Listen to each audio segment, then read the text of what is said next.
Il me semble important de faire, une vidéo aparté sur le thème de la viabilisation et du raccordement provisoire, car cela peut vous faire économiser environ 800 euros. Donc voici ce qu'on appelle un terrain nu au sens, de l'installation électrique où sur ce terrain, on ne bénéficie pas de l'électricité. On remarque qu'il y a un poteau électrique qui est le poteau, maintenu par, l'Enedis et il y a 2 manières d'avoir l'électricité, ou par voie aérienne, et c'est le cas là, on voit le poteau électrique, ou par voie souterraine lorsque les réseaux sont enterrés dans la route. Bien entendu, les travaux de mise en œuvre vont dépendre de la distance entre le terrain nu et le poteau électrique le plus proche ou le câble souterrain le plus proche. Ça, c'est à vous d'essayer de le deviner ou de demander autour. Moi, j'avais une maison juste à côté, je vois le poteau électrique, donc je sais que le raccordement au réseau électrique sera le moins cher possible. Alors, il faut compter quand même à peu près 1500 euros. Tout d'abord, qu'est-ce que la viabilisation? La viabilisation, c'est ça, tout simplement. Cela consiste à avoir en bordure du terrain nu un coffret qui lui est scellé, on n'y a pas accès, il n'y a que les professionnels qui ont accès, où le câble du réseau électrique aérien souterrain arrive, point final. En particulier, il y a plusieurs fils au cas où si vous désirez le triphaser. Alors voici ce qu'il y a à l'intérieur, ce n'est pas moi qui ai ouvert la boîte bien entendu, c'est le personnel d'Enedis. Ce n'est rien de plus que ça. C'est le câble qui arrive là, il est scellé, car si on y met les doigts, eh bien, on meurt tout simplement. Il n'y a pas de disjoncteur, il n'y a strictement rien. C'est juste le câble électrique qui arrive là. À ce moment-là, vous ne bénéficiez pas d'électricité, il faut effectuer un raccordement. Il y en a plusieurs. Si votre maison est déjà hors d'air, hors d'eau, vous pouvez faire venir le consuel et dans ce cas-là, raccorder définitivement ce boîtier à votre maison.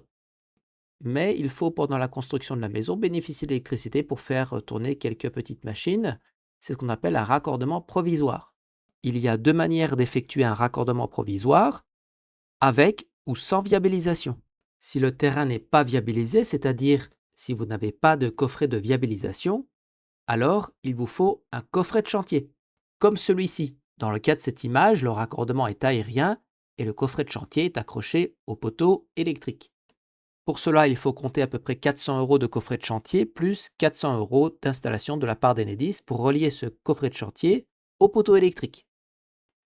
Le coffret de chantier bénéficie d'un piquet de terre, d'un disjoncteur et également d'une barrette pour que le compteur provisoire puisse être installé par l'Enedis. Donc, le jour où vous effectuerez la viabilisation, il faudra repayer une nouvelle installation pour le compteur définitif. De plus, le coffret de chantier sera devenu inutile. Le deuxième moyen d'avoir l'électricité et de bénéficier d'un raccordement provisoire pendant un chantier, c'est d'effectuer d'abord la viabilisation qui, de toute façon, doit être faite si vous comptez avoir l'électricité de la ville. Et une fois que la viabilisation est effectuée, vous demandez un raccordement provisoire à partir de ce coffret de viabilisation. C'est l'offre Enedis qui s'appelle l'offre dual ou bien offre 2 en 1 ou bien offre de raccordement provisoire en limite de propriété. C'est le nom spécifique de cette offre. Et dans ce cas-là, derrière ce coffret de viabilisation, ils viennent installer un deuxième coffret qui n'est pas un coffret de chantier. C'est le coffret définitif dans lequel le compteur Linky sera installé. C'est le compteur Linky définitif. Cela coûte simplement 30 euros. C'est tout. Et c'est ce que nous observons ici. Ceci est le coffret définitif avec le Linky intégré et le bornier pour la phase et le neutre qui sera pour vous. Comme on le voit sur cette image, ce coffret avec le compteur définitif est posé juste derrière le coffret de viabilisation, en bordure de terrain, pas à l'intérieur du futur habitat. Dans mon cas, je suis en monophasé et le personnel d'Enedis a relié au coffret de viabilisation deux fils, la phase et le neutre. Le neutre qu'on voit ici en bleu, la phase est en noir juste à côté avec un numéro. Le personnel Enedis habilité à travailler sous tension branche ici la phase et le neutre du coffret contenant le Linky au coffret de viabilisation avec un outil spécial On voit ici que le câble bleu, le neutre, à gauche, est branché directement, tandis que le câble noir, qui est la phase avec un numéro, sur la droite, est raccordé via un plomb. On sécurise toujours la phase. Désormais, le coffret de viabilisation est raccordé au coffret définitif où il y a le Linky. Voici de l'autre côté à quoi cela ressemble. Vous avez le coffret Linky à gauche, à droite le bornier pour la phase et le neutre pour que vous puissiez raccorder votre câble. On voit mon petit fourreau de couleur blanche que j'ai fait venir à l'intérieur. Il est là de manière temporaire, le fourreau définitif et le fourreau rouge à gauche qui fait 90 mm de diamètre et qui est rouge. Le neutre est toujours bleu, la phase peut être marron, rouge ou noir. Et dans ce cas-là, eh bien, on voit ici que j'ai raccordé mon câble qui va m'être utile pendant mon chantier. Ensuite, passez un coup de fil à votre fournisseur d'énergie pour pouvoir ôter le plomb du bornier et ainsi pouvoir bénéficier de l'électricité. Dans mon cas, j'avais acheté ce petit coffret qui bénéficie d'un disjoncteur, de quelques prises étanches et j'y ai raccordé également la terre pour ma propre sécurité car j'y ai raccordé ma caravane. Encore une fois, ce n'est pas obligatoire, cela dépend de votre application.